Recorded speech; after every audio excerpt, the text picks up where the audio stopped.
네, 이것이 정치다. 예, 오늘은 차명진 전 새누리당 의원, 박종희 새누리당 사무부총장, 그리고 정장선 전 민주당 의원과 박용진 전 더불어민주당 대변인 이렇게 네 분과 함께 하겠습니다. 어서 오십시오. 안녕하십니까. 이 새누리당은 국민 여론 비율을 좀 높인 공천 룰을 확정해서 발표했고, 또 야권 신당은 김한길 의원이 안철수 신당에 합류하는 일이 있었습니다. 이게 국가안보 위기 상황 속에서도 이 정치는 또 어쨌든 앞으로 굴러가고 있는 것 같습니다. 오늘 이런저런 정치 이면들을 좀 네 분과 함께 좀 짚어보겠습니다.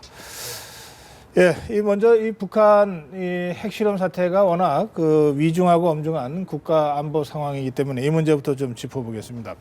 우리 군이 대북 심리전을 재개하겠다. 그리고 북한의 군사 도발이 있을 수 있기 때문에 이 대북 확성기 방송 지역에 대해서는 최고 경계 태세를 발령했습니다. 그런가 하면 미국의 전략 자산을 한국에 배치하는 문제까지도 적극적으로 검토하고 있습니다. 예, 상당히 심각한 안보 상황이라고도 할 수 있는데, 그러나 뭐 우리 국민들이 어제 오늘 지금 보이고 있는 이런 자세는 또 매우 성숙한 또 안정적인 모습이어서 또 든든하기도 합니다. 지금 상황을 네 분께서는 어떻게 보고 계시는지요? 네, 박종희 전 의원. 우선 유엔 안보리를 통한 국제 공조, 외교 공조를 통한 압박을 한과 동시에 네. 북한에서 가장 그 무서워하는 이 대북 확성기 방송이 내일 재개되는 것이 네. 굉장한 그 큰 결단이라고 생각을 합니다. 네. 작년 8월 25일인가요? 네, 대북 파리와 합의. 파리와 합의. 예. 이제 폐기되는 순간이기도 한데 네. 더군다나 내일은 그 김정은 국방위원장의 생일 아닙니까? 그렇습니다. 그래서 생일날 이런 대북 확성기 방송이 가는 것이 굉장한 그 안보 문제도 최고조의 네. 수위에 달하면서 압박을 하는 이런 효율적인 수단이라고 생각합니다. 예, 정장선 의원. 뭐 제가 볼 때도 불가피한 조치라고 생각을 예. 합니다. 그리고 이제 북한이 이 문제를 제일 두려워하고 또 싫어하는 거 아니지 싫어하는 문제지 않습니까? 그래서 8.25 때도 그 지뢰 문제가 생겼을 때도 이제 확성기를 우리가 틀었다가 다시 이제 합의에 의해서 이거를 다 중단했는데, 이제 불가피한 상황이라고 보면서도 이제 이게 북한에서 이제 이것에 대해서 어떻게 또 도발할지 네. 이제 이런 것도 좀 걱정도 됩니다만, 전 뭐 국민들께 이런 정도 의지는 보여줘야 되지 않나 이런 생각을 하면서 불가피하다고 생각합니다. 예, 예. 예, 박영진 의원. 일단 뭐 북이 먼저 이 한반도 평화와 안정을 깨트리는 행위를 진행한 것에 대해서는 뭐 당연히 우리 정부도 목소리를 높여서 규탄해야 된다고 봅니다만, 일단 여기서 짚고 싶은 건 뭐냐면 이게 뭐냐 국방부 실망이다 국정은 아니겠어요? 그러니까 이게 한 달 전쯤이면 충분히 알 수 있다 이렇게 얘기를 해놓고 전혀 상황을 알지 못했다. 그리고 이제 하는 얘기는 다른 나라도 몰랐습니다. 이건 그야말로 너 그렇게 공부 안 하니 했더니 옆집에도 공부 안 해요. 이 얘기밖에 더 됩니까? 게다가 지금 이제 연합뉴스에서 보도하고 있는 바에 따르면 1주 전, 2주 전에 미국은 이미 이 상황에 대해서 감지하고 판단을 하고 있었다는 거예요. 그러면 최고 우방 국가인 미국으로부터도 그러한 정보를 같이 취합해서 분석하고 대응을 미리 못했던 거 아니냐라고 하는 점에서는 이른바 안보 불안, 안보 무능과 관련된 정보에 대한 책임축이 일단 있을 것 같고요. 네. 그리고 여기에 대해서 국방부가 그 지휘 라인에 있는 사람들에 대해서도 예. 대통령이 엄히 좀 따질 건 따지시고 그런 연후에 국제사회 공조를 통해서 북의 이런 잘못된 행동에 대해서 단호한 조치 같이 끌어내는 역할을 했으면 좋겠습니다. 네, 차명진 의원. 저는 이제 이 북한의 핵실험과 관련해서 최근에 이 군 관계자 네. 또 정치권 언론에서 얘기하는 것 자체가 좀 안 맞는 것 같다 이런 생각을 많이 해요. 네. 예컨대 북에서 핵무기를 개발해가지고 점차 소형화하고 그걸 상당히 다종화했을 때 네. 과연 우리가 그것을 만에 하나의 경우에 정말로 사전에 적발하는 것이 가능한가? 저는 어렵다고 봅니다. 그걸 뭐 이번에 뭐 언제 알았느냐라는 것을 주요 논점을 삼는 것도 또 문제고, 그다음에 지금 핵 하나의 문제로 민족 전체가 공도 도망의 그런 위기에 처했는데 김정은이가 확성기를 두려워하느냐 안 하느냐, 이걸 해야 되느냐 말하느냐 되느냐라는 논쟁 자체가 저는 상당히 좀 비본질적이다. 오히려 제가 볼 때는 이런 공도 동망의 그런 핵실험과 관련돼 되어서 비례 대응의 원칙에 본질적인 대응을 구해야 되는데 이런 부분에 대한 얘기는 되지 않고 있습니다. 저는 세 가지가 지금 정말로 되어야 된다고 생각하는데, 예. 첫째, 우리나라 대통령이 시진핑한테 전화를 하든지 아니면 특사를 보내가지고 당신 지난번에 열병식 때 우리가 갔지 않느냐. 여러 가지 그 국제 관계의 그 여러 가지 어려움을 무릅쓰고 그러면 이번에는 당신이 북한의 중유를 좀 줄이든지 절반으로 북한의 확실한 태도를 좀 보여줘라. 우리가 그래야지 중국을 믿지. 나도 네. 그래야지만 우리 저 남한 사회에서 대통령이 위신이 쓰는 거지. 어? 안 그러면 내가 쓰겠냐? 이런 중국에 대한 정확한 대응 첫 번째. 그다음에 네. 두 번째. 미국하고도 마찬가지예요. 미국 오바마가 무슨 딱 전화해가지고 뭐 한미 방위 공약은 변함없다. 그렇게 하면 안 돼요. 이제는 오바마도 우리나라 한국으로 하여금 핵 개발을 못하게 하려면은 마치 작게 5029 같이 있잖아요. 그런 걸 네. 하나 딱 해가지고 북한이 하시라도 언제 어느 때라도 핵 폭탄을 남한 쪽으로 쏘면은 우리는 100배로 갖겠다. 이런 작전 계획을 발표를 해야죠. 그게, 그게 두 번째고. 두 번째, 세 번째. 김정은이가 지금 핵 개발을 계속하는 이유는 자기네 정권의 안정을 위해서 그러니까 우리는 바로 그 핵폭탄급 반격을 가야 돼요. 저는 그게 북한인권법의 즉각적인 통과라고 봅니다. 아, 북한 인권법. 그렇죠. 얘 확성기 이런 거 뭐 별로 안 중요해요. 북한 인권법을 통과시켜서 북한을 민주화 시켜야죠. 알겠습니다. 반론 있으십니까?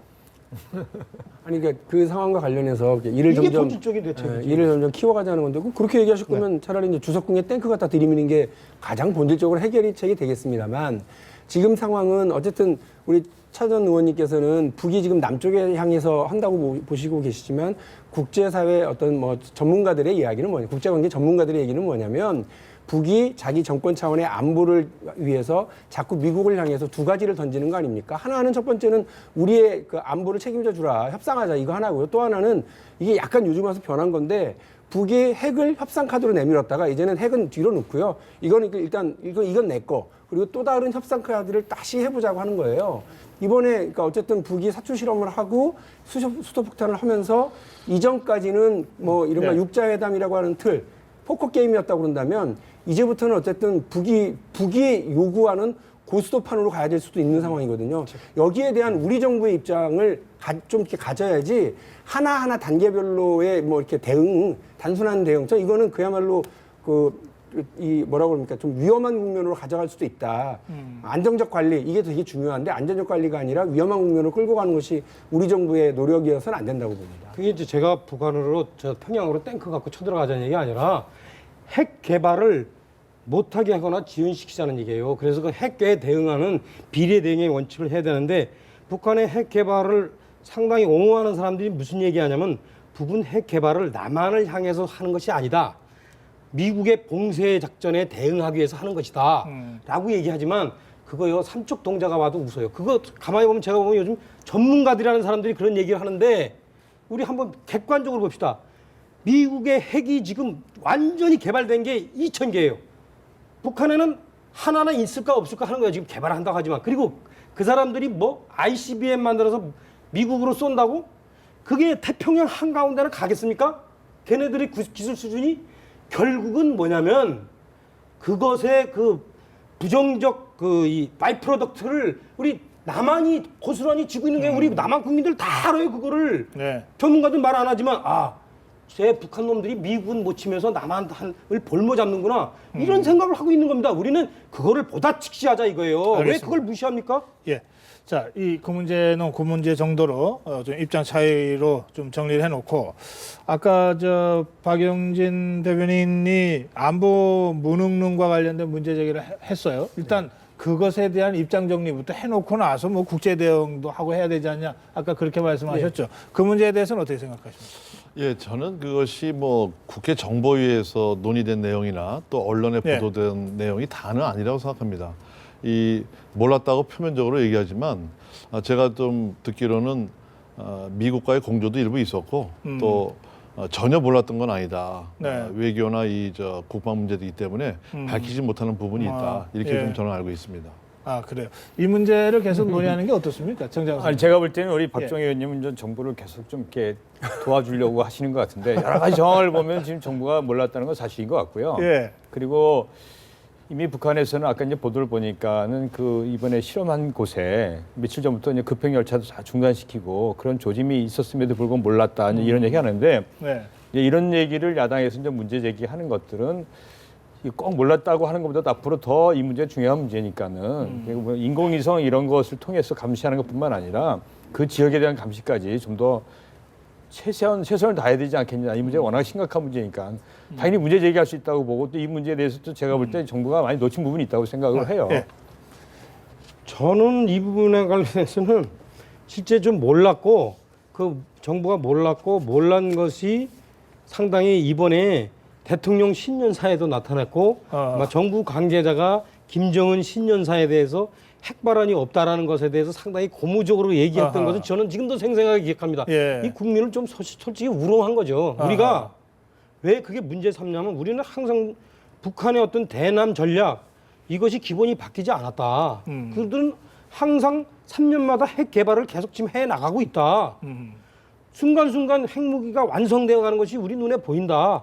라는 것을 국민들이 계속 경계하고 그것을 어떻게 국제적으로 쪼여갈 것인가라는 것을 우리가 항상 고민하고 그런 차원에서 국방비도 정당하게 생각을 해야 되는데 금년 신년 초에 사실 김정은이가 트릭을 치고 우리 정부도 관계자들도 예. 우리 국민을 헷갈리게 한 건 사실이잖아요. 김정은의 기만 전략에 넘어갔다. 네, 저도 그렇게 그 점은 변명의 여지가 별로 없다. 지금 세 분이 그렇게 말씀하셨고. 예. 아니 뭐 저 여러 가지 상황을 봐서 뭐 정부가 못했을 수도 있다라고 얘기하는 입장도 충분히 이해를 합니다만 이 안보 문제는 사후조처라는 게 사실상 되게 그래요. 그 예. 뒷북대응밖에 안 되는 겁니다. 도둑 뜬 다음에 그 다음에 뭐 얘기해봐야 뭐 하겠어요. 그러니까 그래서 우리가 어마어마한 국방비 예산하고 국정원 예산을 이렇게 배치를 해놓는 건데 이런 일을 당하고 나니까 국민들이 갖고 있는 그 허탈함과 불안감은 이루 말할 수 없죠. 알겠습니다. 이 박정희 의원이 나름대로 뭐 좀 이게 안보 문제이기 때문에 워낙 예민한 문제들이 있을 수 있고 또 뭐 휴민트 관련된 정보 이런 것들은 이야기 가는 순간 우리 전력의 손실로 갖고 오기 때문에 좀 조심스럽다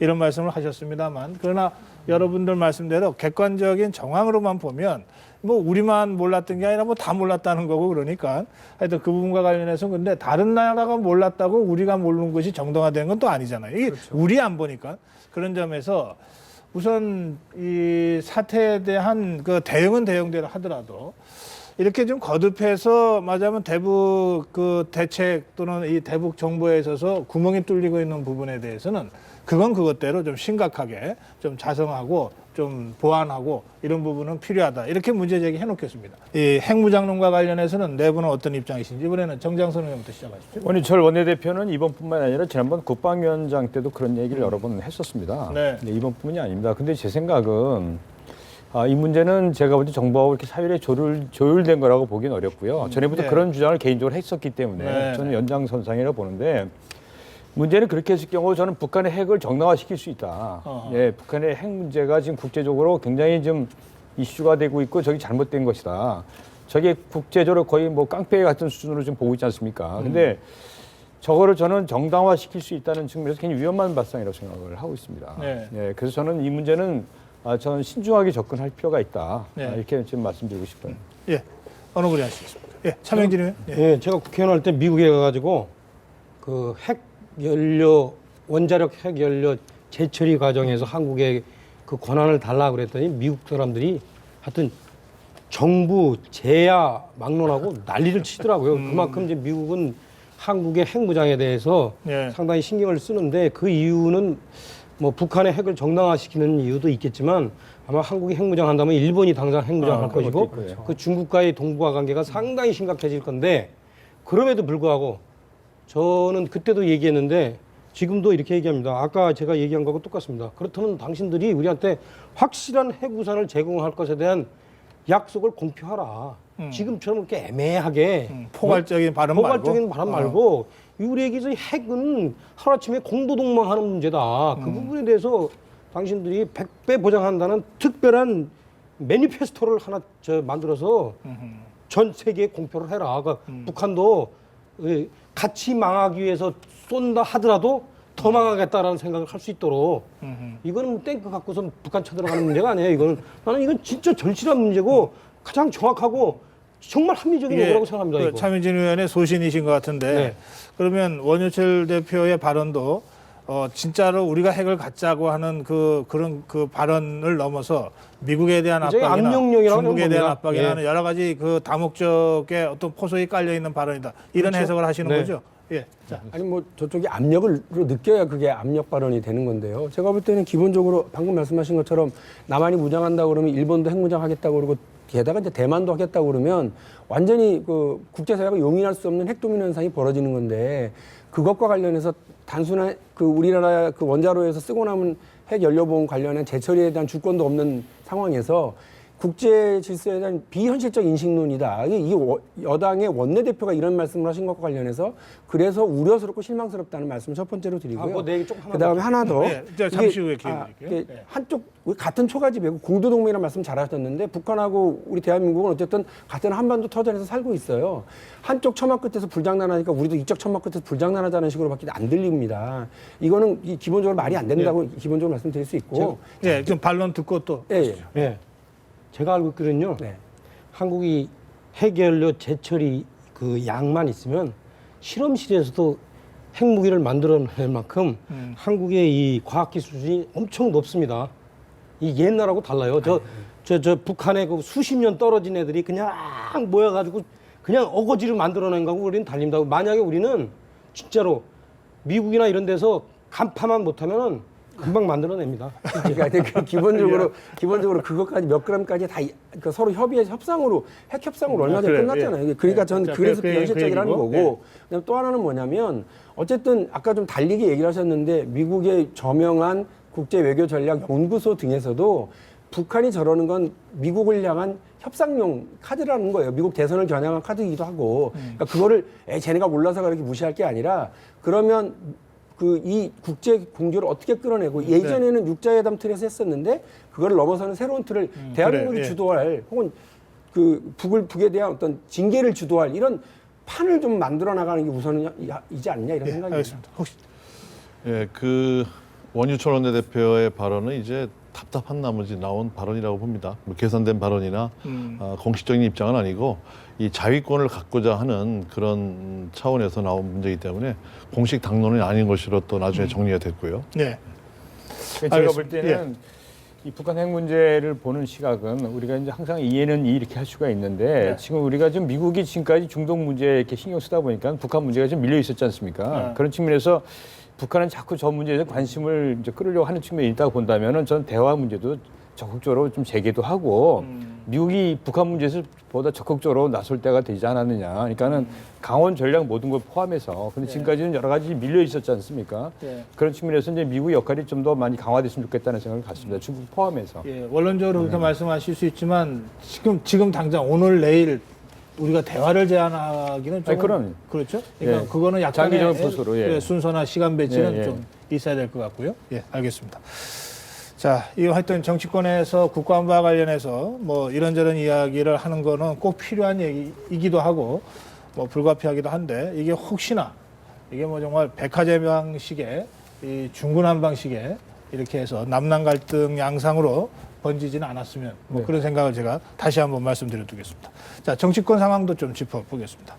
이 정치권 상황 짚으려니까 요즘 뭐 야권의 뉴스들이 워낙 많아가지고 이 야권 얘기하다 보니까 여권 얘기는 못하고 끝난 경우들이 많더라고요. 그래서 오늘은 어쨌든 여당 얘기부터 짧게라도 하겠습니다. 공천 룰이 그동안 하여튼 뭐 공천 기구도 만드는데 한참 고생하고 그랬다가 70대 30 그렇게 돼 있는 네, 거죠. 그렇습니다. 국민 여론 70. 네. 그다음에 당원 당원 30. 그게 그전에는 50대 50이었는데 네. 예, 국민 여론 반영비율을 좀 높이는 것. 이런 것이 기본 그 핵심 내용이죠. 예, 좀 그렇습니다. 설명 좀 해주세요. 우선 그 상향식 공천의 틀을 유지를 하고 네. 당원 당규상에 이제 5대5로 돼 있는 것을 이제 당원 3, 일반 국민 7 이래서 이제 오픈 프라이머리의 정신을 좀 살렸고요. 그다음에 신인이라든가 여성이라든가 정치적 소수자, 장애인이라든가에 대한 그 비율을 올렸고 그 가산점 가산점을 통해서? 줬고 예. 또 결선 투표를 통해서 현역 의원들과의 그 경쟁을 할 수 있는 그런 구도를 좀 만들었고 그 결선 투표에도 정치 신인한테 가산점을 주게 돼 그렇습니다. 있습니까? 네. 네. 그러면 그 신인들한테 부분은 어쨌든 이제 좀 유리하게 그렇습니다. 조금이라도. 네. 그것을 이제 몇 퍼센트를 예선에서 줬던 것을 결선에서 그대로 줄 것이냐. 네. 그렇게는 결론이 완벽하게 나진 않았습니다만 대개 뭐 결선에도 똑같은 비율로 주는 주는 거로다가 걸로? 이제 됐고요. 예. 여기 지금 자막에 나옵니다만은, 근데 정치 신인의 장관은 제외하기로 했습니다. 네, 그렇습니다. 이게 저 정치라는 것을 예. 벽보 붙인 선거만 얘기할 것이냐, 예. 정치 행위까지 얘기할 것이냐. 그 포괄적으로 굉장히 긴 토론을 끝에 장관 정도면은 예. 이 신인으로 보기는 어렵다. 아하. 그래서 이제 장관은 제외가 됐고요.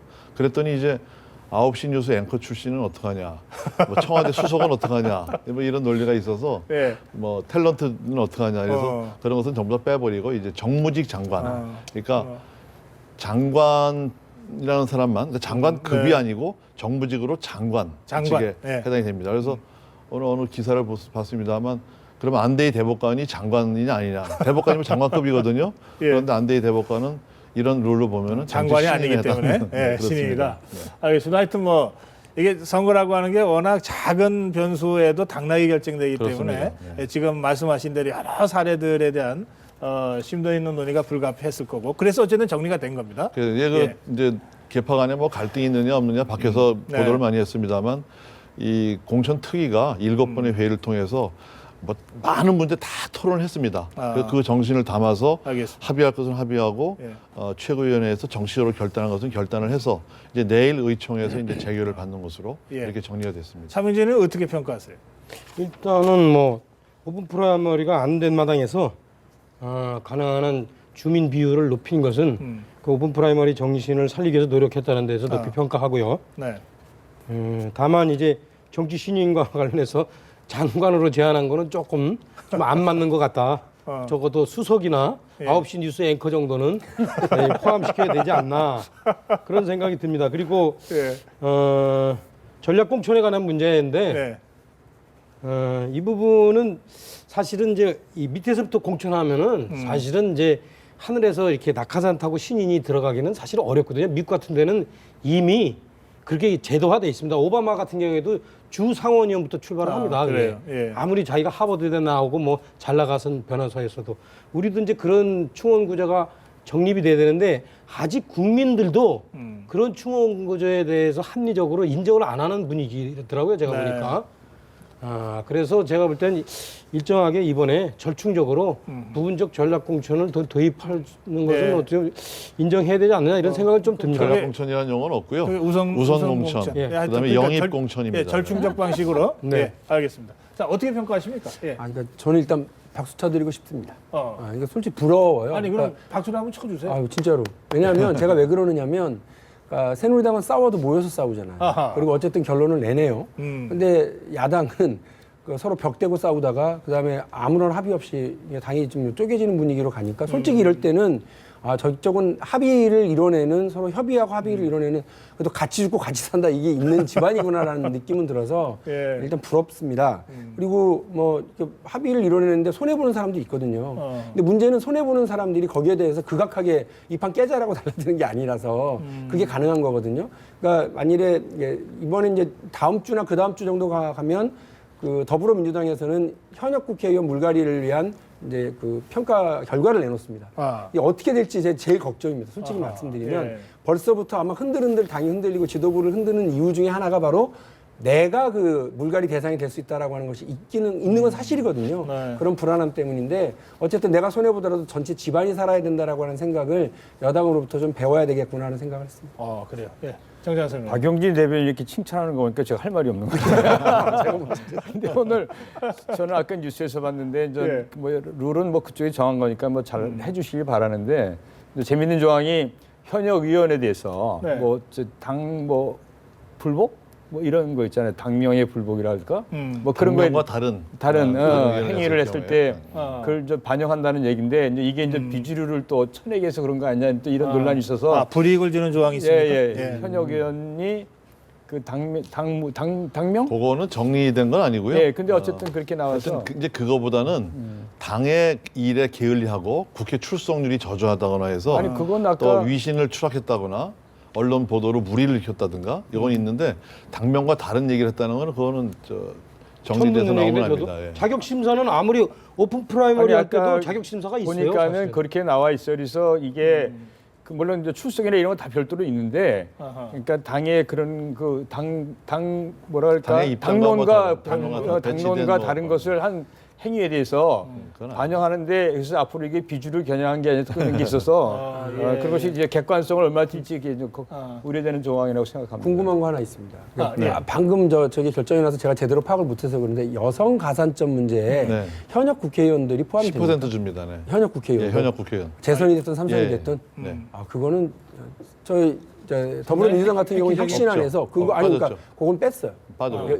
대상 중에 굉장히 여성은 대단한 여성 지향적 정당이라는 거죠. 아니 근데 원래는- 현역 원래는- 국회의원을 그걸 그러니까. 인정할 건지의 문제는 여성 우대 조항하고 같은지 다른지 잘 모르겠는데. 알겠습니다. 예, 그 부분은 뭐 여러 가지로 좀 또 살펴봐야 될 것 같은데 저도 지금 내용을 처음 듣습니다만은 언뜻 첫 느낌으로는 그런 정도로 여성에 대해서 파격적으로 뭔가 우대가 있어야 정치권 진입이 그래도 좀 나아지지 그렇습니다. 않겠는가 네. 하는 느낌은 드네요. 네. 예, 아니, 뭐 뭐 어느 그건 당이 더 인정합니다. 낫다 뭐 이런 차원의 문제가 아니고요. 알겠습니다. 제가 예. 우리 지역에서 여성과 경쟁 안 해서 그런지 상당히 괜찮은 제도가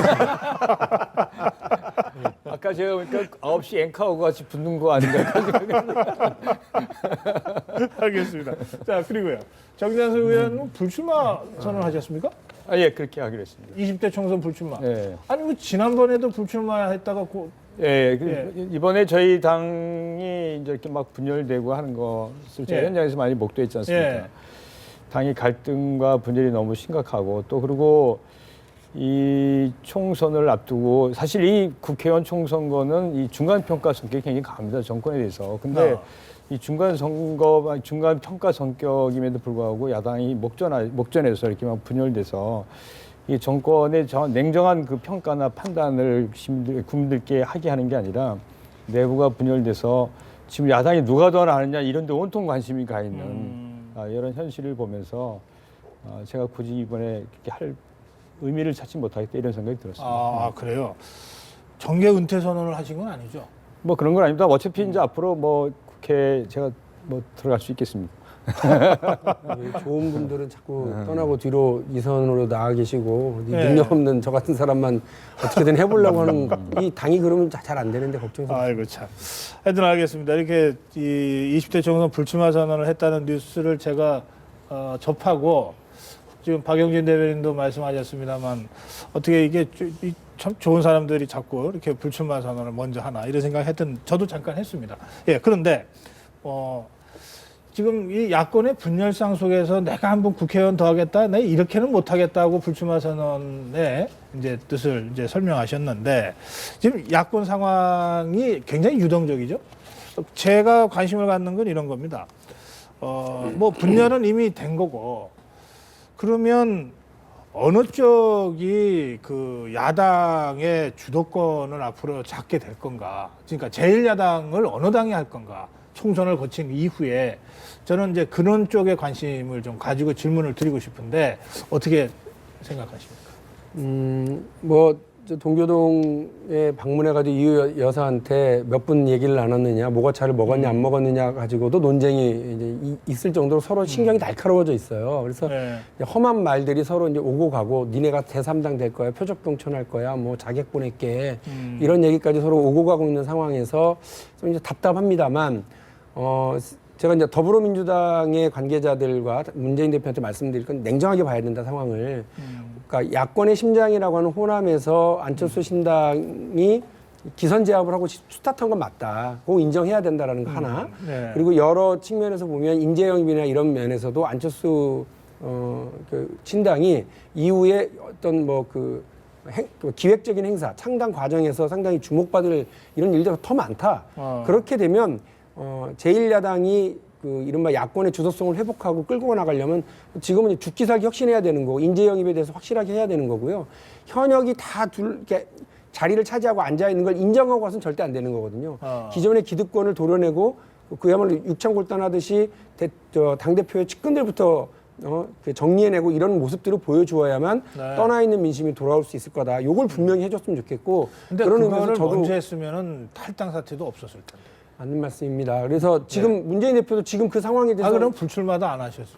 그 상황을 인정하고 예. 선대위를 만들겠다고까지는 얘기를 하고 여러 네. 선대위원장감을 찾고 영입하려고 노력을 했는데 이것도 지금 제대로 안 되고 있는 것은 분명한 상황이거든요. 그러니까 네. 상황에서는 그리고 초반 기세에서는 제1야당인 더불어민주당이 좀 그 어려운 처지에 있다는 걸 인정하고 이걸 인정하는 걸부터 출발해야지 그게 아니야 다른 여론조사가 있어 이렇게 해버리면 안 될 것 같다. 요거는 저 분명히 말씀을 좀 드리고 싶어요. 그러니까 지금 더불어민주당이 뭐 제1야당이지만 제1야당을 총선을 거치면서 유지한다 이렇게 낙관적으로 보면 안 된다. 그럼요. 지금은 그렇죠? 낙관은 네, 그야말로 그런 지옥으로 가는 말씀하신 급행 것 열차입니다.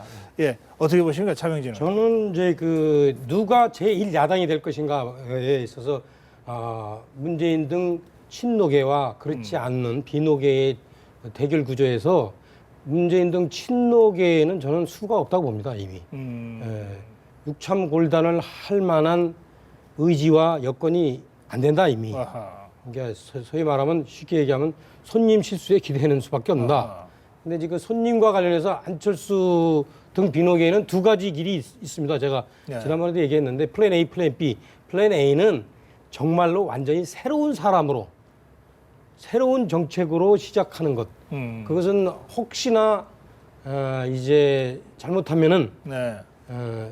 이번에 총선에 원내 20석 또 못 만들어서 3번이 못 될 수도 있는 그런 위험이 있지만 장기적으로 보면은 그게 이제 유효하겠죠. 그러나 이제 또 하나 플랜 B는 뭐냐면 단기적으로 이제 유리한 방법인데 더 민주당에서 탈당하는 사람들을 네. 받아들여서 현역의원들을 더. 쉽게 이제 이 20명을 채우고 그러면서 이제 하는 방법인데 그런 경우에는 이제 분명히 반박이 있을 수도 있죠. 너희들 뭐 새 정치 한다며 또 똑같은 거 네. 아니냐. 근데 제가 볼 때는 이제 그 중간을 지금 이제 절충하는데 최근에 이제 안철수 의원이 조금 이렇게 머뭇머뭇거리고 김한길 의원이 이제 네, 같이 합류하고. 합류하면서 후자 방법이 좀 강해지는 것 같아요. 그래가지고 아하, 이제 새로 이렇게 이 더민주당에서 탈당하는 분들을 빨리빨리 영입해서 20명을 채우고 그리고 천정배 신당 그리고 예. 박주선 신당 등과 빨리 통합하는 그런 길들을 아마 지금 추구하지 않을까. 그래요. 새로운 세력을 결집하는 것과 기존 정치인들 중에서 이합집산하면서 재편을 하는 그렇죠. 이 두 가지 길을 같이 볼 수밖에 없는데 현실적으로는 그렇죠. 어느 쪽에 중심을 두느냐가 그런 의미에서 중요한데 아무래도 후자 쪽으로 가는 것 같다 지금 그런 자, 느낌. 저는 그렇게 갈 수밖에 그 없다는 경우에 정치의 현실이기 새정치라는 때문에. 깃발이 예. 퇴색되는 이것은 어쨌든 감수할 수밖에 없다. 네. 이제 그 길로 가는 것 같다 이런 말씀이시네요. 네. 어떻게 보십니까, 장장 선생님? 지금 어쨌든 이제 이렇게 제3당 선거를 치르게 됐지 않습니까? 이제 네. 현실화 됐는데 저는 이번 기회에 차라리 이렇게 할 바에는 전 제3당 체제를 만드는 게 필요하다. 어느 면에서는 제대로. 네. 그래서 지금 양당 체제가 너무 싸우고 그래서 이게 국정이 거의 마비되다시피 하지 않습니까? 네. 그래서 차라리 그러니까 안철수 개인 정당이 아니라 제대로 중도적인 어떤 그 정책을 분명히 표방하고 해서 네. 이게 지속 가능한 정당이 될 수 있도록 그러니까 순간적으로 또 왔다 소멸되는 정당이 아니라 지속 가능 정당이 되기 위해서는 안철수 의원 개인 정당이 돼서는 안 된다. 네. 그러기 위해서는 어떻게 이것을 안철수 의원이 없어도 안 되지만 안철수 의원만 갖고 안 되지 않습니까? 그래서 이걸 어떻게 앞으로 보완을 확실하게 해나가느냐 네. 거기에 저는 생명이 달려있다고 보고 예. 그런 측면에 있어서 하여간 지속 가능할 수 있도록 정책과 사람을 많이 등용하고 또 안철수 예. 개인 사당이 되지 않도록 하는 게 저는 생명줄이다 이렇게 생각을 하고 있습니다. 예, 지금 말씀 중에 지금 장하성 교수 또 윤여준 전 장관 또 한상진 교수의 모습들이 나왔습니다. 안철수 신당을 함께 이끌어갈 주요 리더들의 얼굴들 이렇게 나왔는데 참 어려운 점이 있어요. 지금 말씀 나왔습니다만은 안철수 없는 안철수 신당도 안 되지만 안철수만의 안철수 신당도 안 된다 이거 아닙니까? 네. 그러나 현실적으로 그러면 당장 그래서 뭐 창당위원장을 한상진 교수나 뭐 윤여준 장관한테 주고 또 이러저러한 기획을 뭐 김한길 의원한테 주고 그럼 안철수 의원은 그냥 뭐 미화원하고 청소하고 다니고 이렇게 이벤트만 하고 다닙니까? 그러나 실제로 정치라고 하는 것은 역시 누가 중심에 서서 이끌어가는 거 아닙니까? 그리고 만약에 안철수 신당이 힘을 얻게 된다면 그것은 안철수를 보고서 힘이 가는 거지 뭐 한상진 위원장, 윤여준 장관을 보고 그 대중이 세가 규합되는 건 아니지 않겠습니까? 그렇습니다. 예, 그러니까 그런 점에서는 어떤 형태로든 안철수 의원의 행보가 제일 중요하다라고 저는 생각하는데 그 점에서 최근 이 며칠 동안 탈당을 전후한 또 탈당 후에 안철수 의원의 행보를 어떻게 평가하시는지 제가 두 번째 질문을 드리겠습니다. 박종희 의원께서 먼저 시작하실까요? 저는 좀 아이러니한 게요. 예. 이 더민주당의 문재인 대표가 개혁을 하지 않고 이래서 이런 현상까지 오지 않았습니까? 예, 그렇죠. 바꾸지 않아서. 예. 그런데 지금 인물 영입을 하는 거 보면 신인들을 영입을 하고 안철수 신당은 기존 정치권에 있거나 기존에 네. 다 해본 사람들을 또 다시 불러들이는 형국이 그러네요. 이런 아이러니한 일이 생겨나거든요. 그래서 저는 이것이 안철수의 그 스타일의 변화인지 아니면 팀워크의 어떤 기획력인지 그건 아직 제가 판단이 서지 않아요. 예. 그래서 결국은 손학규라든가 또 기존에 있던 분들이 어떤 행보를 보이냐에 따라서 또 그다음에 충청권의 박병석 의원이라든가 예. 중원에 있는 분들이 어떤 입장을 취하는 거에 따라서 그 신당의 인물군이 네. 형성이 될 거다. 그런데 안철수 의원으로서는 전면에 나서서 하질 않고 지금으로는 배후에서 사람을 많이 모으는 역할을 할 거다. 저는 그렇게 보고 있습니다. 예. 어떻게 평가하세요? 들어오기 전에 그 김영환 사선의 김영환 더불어민주당 김영환 의원이 이제 탈당할 거다라고 하는 보도, 내일 탈당 선언을 할 거라는 보도를 봤는데요. 탈당을 하는 분들의 이야기는 다 똑같습니다. 문재인 대표에 대한 리더십 문제 제기를 하고 나갑니다. 그런데 그 이후에 정치 행보에 대한 지향은 다 제각각입니다. 그 김한길 전 대표가 얘기한 게 아마 요거를 한 대로 모아야 된다라는 얘기를 하는 것 같은데요. 지금 재미있는 건 이 탈당한 의원들의 그 몸값, 가치가 높아지면은 안철수 신당에 대한 기대치는 낮아집니다. 이게 서로 거꾸로 가고 있거든요. 그러네요. 예. 그리고 장기적으로 보면 이번 총선에서 어떻게 할 거냐가 또 걸려 있습니다. 현역 의원들은 단일화 해야 된다고 생각할 겁니다. 왜냐하면 자기가 재선되는 게 더 중요하니까요. 네. 그런데 안철수 의원과 또 초반에 안철수 의원과 같이 했었던 이른바 그러니까 제3정당파들 이분들은 그런 게 어딨냐는 거죠. 끝까지 맞대결해서 제3지역을 어쨌든 차지해야 그 다음 대선 행보도 있고 제1야당 무너뜨릴 수 있다. 한상진 그 교수가 이른바 더불어민주당에 참 많은 애정을 가지고 있는 분도 분명히 있는데 오늘 내놓는 말씀 보니까 무섭더라고요. 철저히 깨트려버려야 제1야당을 깨트려버려야 제3정당이 가능하다. 이 얘기까지 하고 정권교체가 가능하다고 얘기했거든요. 네. 이런 분들과 현역 국회의원을 중심으로 하는 어떤 그 정치 세력과의 갈등이 계속 갈 수밖에 없는데 안철수 의원이 지금 말씀은 분명하게 단일화 없다, 연대 없다라고 얘기를 하지만 그 현역 의원들의 도움 없이 과연 지금의 상황을 안정되게 끌고 갈 수 있을까라고 하는 문제가 남거든요. 거기에 대한 안철수 의원의 고민은 계속 뒤로 밀어놓는 것 같다 이런 생각입니다. 저도 이 신당을 하겠다고 나간 의원들, 정치인들한테 계속 질문 드립니다.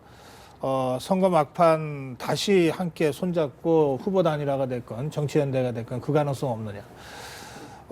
안철수 의원에 이어서 이제 탈당을 시작한 이 문병호 의원. 어떤 경우에도 그런 의미는 없다고 여러 차례 단언하더라고요. 그러니까 실제로 그런 분위기가 있어요. 그런데 그런가 하면 야 이렇게 해서 우리 공멸하는 것도 아니야. 이런 분위기가 또 분명히 있지 않습니까? 어떻게 보십니까? 어느 쪽일 것 같습니까? 차명진 의원. 저는 이제 기본적으로 큰 그림은 아마 두 야당이 전격적으로 이렇게 체계적으로 단일화는 안 할 것 같아요. 여러 가지 이유인데 이제 그 중에 하나는 안철수 의원과 문재인 대표의 어떤 아주 깊은 골 그리고 실제 두 분이 다 생각할 건데 특히 안철수 의원은 생각하는데 이번 선거에서 총선에서 2등하면은 오히려 분열의 책임을 벗어날 수 있다. 네, 이런 3등한테 생각을 미루고. 그렇죠. 3등이 이제 분열의 책임을 아마 안게 될 것이다. 이런 생각 때문에 크게 당 지도부 차원에서는 그렇게 안 될 거다. 단일화. 그러나 이제 부분적으로 국지적으로는 아마 이제 개별 후보 간 네. 이해관계에 따라서 그런 조정은 있을 수 있지 않겠나. 저는 그렇게 생각합니다. 알겠습니다. 그 어떻게- 조정이 저는 그것도 쉽지 않다고 보는 아, 게요. 그것도 쉽지 예, 않다. 제 예. 생각은 그게 이제 선거에 막 들어가면 이미 감정적으로 대립도 심화되고 예. 또 자기들이 쏟아부은 것들이 있지 않습니까? 네. 그러니까 후보가 되기 전에는 이게 가능할지 몰라도 일단 후보가 되잖아요. 그러면 이제 신당 창당은 좀 늦어질 가능성이 높아서 이게 이제 2월 말이나 3월 초쯤에 3월 초나 가야 이게 아마 뭐 단일화 이런 얘기가 나올 수 있는데 네. 이미 그때는 후보가 다 됐고 그다음에 들어간 비용뿐만 아니라 그 뛰어온 것들이 있어서 네. 이게 거기 수도권 문제지 않습니까? 결국 연대라는 건 수도권의 문제인데 수도권에서 대대적으로 연대한다는 게 이게 이제 새누리당이 단합도 시켜줄 뿐만 아니라 이미 상당수 돈도 많이 쓰고 많이 뛰어왔는데 그 여론조사를 통해서 만약에 이게 결정한다. 그 진쪽에서 그 인정하겠습니까? 이게 한두 군데도 아니고 네. 수도권 전역에서 일어난다면 이거는 엄청나게 소용돌이가 일어날 가능성이 높아서 저는 이대로 갈 수밖에 없다 이렇게 생각해요. 그렇군요. 이저 뭐 불출마를 하시니까 제가 더 질문을 드리기가 그런데 박영진 대변인 경우에는 출마를 네, 출마를 하실 텐데 예정했습니다. 예. 그럼 그 지역에는 이런 양상 그러니까 신당 쪽 사람이 혹시 나옵니까? 지금은 움직임이 없는데요. 그러니까 제가 있는 지역 같은 경우는 야당이 좀 강세 지역인데도 지금 없습니다만 그럼 나올 가능성이 안철수 있네요. 의원과 문병호 의원이 장담한 정도라면 적어도 그 서울에 그 야권 강세 지역에 사람을 안 낼 수는 없죠. 그렇겠죠. 신인을 그렇게 되면 내든 어떻게 될 아니면 것 기존 같아요? 정치인을 내든 예. 내겠죠. 어. 그러니까 제가 볼 땐 일단 기대하고 있는 건 만일에 전체 국면이 그야말로 김무성 대표가 전략적으로 얘기하신 건지 전략 공천을 생각하지 않으셔서 전략 없이 예. 하신 말씀인지 180석을 호언장담하셨으니까 예. 그렇게 될 것 같다 그러면 야당 지지층은 엄청나게 압박을 가할 겁니다. 아. 그러니까 3등할 것으로 보이는 후보자 보고 사퇴를 하라고 하든지 네. 아니면 정당 간에 알겠습니다. 빨리 조정하라고 하죠. 알겠습니다. 이 상황은 조금 더 지켜봐서 선거 구도가 아직 사실은 잡히지 않은 상태이기 때문에요. 다시 한번 좀 심층적인 토론을 해야 될 문제인 것 같습니다. 오늘 여기서 마무리하겠습니다. 고맙습니다.